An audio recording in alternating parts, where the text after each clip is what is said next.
올해부터 재건축 초과이익 환수제가 본격 시행됐습니다. 정부가 강남 4구에서 재건축 아파트 15곳에 재건축 부담금을 시뮬레이션 해보니 조합원당 평균 4억 4천만 원의 부담금이 부과될 것으로 예상이 됩니다. 일부 단지는 8억 4천만 원까지 내는 곳도 나왔습니다. 그런데 이 시뮬레이션 과정에서 원가나 단지명은 공개하지 않았다고 합니다.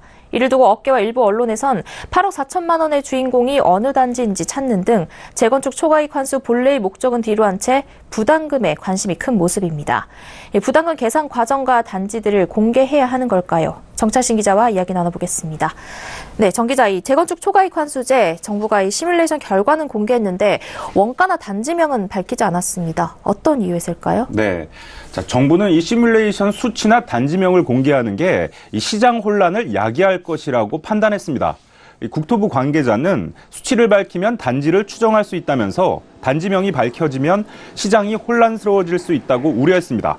지난 21일 시뮬레이션 결과를 밝힌 후 지금까지 업계에선 단지명을 밝히지 않아 오히려 혼란스럽다는 목소리가 나오고 있습니다. 이에 대해 이 관계자는 소유자들이 자기 것이 얼마냐가 궁금한 것 아니냐고 일축했습니다. 또 언론에선 이게 기사거리가 되니까 계속 쓰는 것으로 보인다고 덧붙였습니다. 그는 일선 공인중개업소에서 재건축 부담금이 1,2천만 원밖에 되지 않으니 개의치 말고 사라는 곳도 있다고 지적하면서 정부에선 시뮬레이션 결과를 알려줘야 하는 것 아니냐, 재건축 부담금을 알려주는 게 정부의 의무라고 생각한다고 강조했습니다. 이 관계자는 오는 5월 구청에서 재건축 부담금 예정액을 통지할 예정이라면서 정부 시뮬레이션과 큰 차이가 없을 것으로 본다고 밝혔습니다. 네, 그런데 최근 강남권 재건축 시장에서는 아파트 값이 급등하면서 추격 매수에 나서는 분들도 계신데요. 이런 분들이 덜컥 매수했다가 예상치도 못했던 수억 원대의 부담금을 물게 될 수도 있는 건가요? 네, 바로 정부가 우려하는 부분이 바로 이 부분입니다. 이 재건축 부담금은 조합이 시장, 군수, 구청장에게 부담금 산정에 필요한 자료를 제출하면 시군 구청장은 예정액을 산정한 뒤 조합에 통지하게 돼 있습니다. 말 그대로 예정액인데요. 정부는 오는 5월이면 재건축 조합들이 부담금 예정액 통지서를 받을 것으로 예상하고 있습니다. 약 4개월이 남은 시점이죠. 이 재건축 아파트가 계속 오를 것으로 생각한 수요자들이 부담금이 얼마 되지 않을 것이란 일부 중개업소의 말만 듣고 매수에 나섰다가 큰 부담금을 받을 수 있는 상황인 겁니다. 재건축 초과이익 환수에 관한 법률에 따르면 재건축 부담금의 최종 결정은 준공일로부터 4개월 이내에 결정 부과합니다.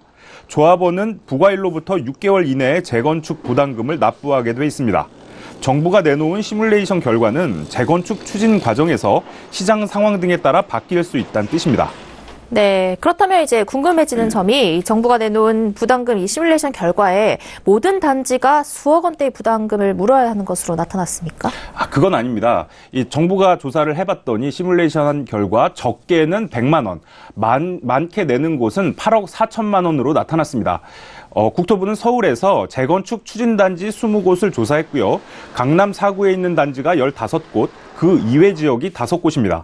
전체 20곳의 조합원 1인당 평균 부담금은 3억 6,600만 원이었고 강남 4구 단지의 평균은 4억 3,900만 원, 기타 5개 단지 평균이 1억 4,700만 원입니다.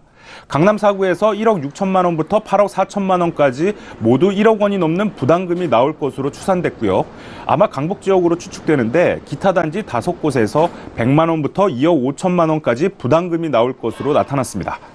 네, 특히 강남권 지역에 억대 부담금을 물게 되겠네요. 그런데 이 별다른 노력을 들이지 않고도 아파트를 재건축하기만 하면 큰 수익이 나지 않습니까? 그런데 여기서 이 수익 절반가량을 회수하는 게 큰 문제가 되느냐 이런 의문도 나오거든요. 네, 자 우선 억대 부담금을 내야 하는 만큼 재건축 사업이 위축될 수 있을 것이란 주장이 업계 일부에서 나오고 있습니다. 하지만 억대 부담금을 내더라도 억대 수익이 생기기 때문에 부담금 때문에 재건축 사업 진행이 힘들 것이란 논리는 설득력이 떨어집니다. 업계에선 재건축처럼 개발 사업을 통해 가치가 올라가고 집주인들이 별다른 노력을 하지 않은 이익에 대해 환수하는 것은 필요하다는 의견이 큽니다. 실제로 재건축 초과이익 환수제는 이익의 최대 50%를 내는 건데요. 부담금이 8억 4천만 원이란 소리는 16억 원이 넘는 수익을 봤다는 뜻이기도 합니다.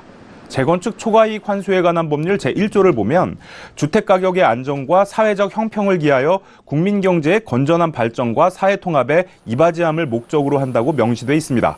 어느 단지가 얼마를 내느냐보다는 재건축 이익을 조세 형평성, 불로소득 환수 차원에서 바라봐야 하는 겁니다. 네, 재건축 초과이익 환수제 시뮬레이션 결과에 대해 정창신 기자와 이야기 나눠봤습니다. 고맙습니다. 네.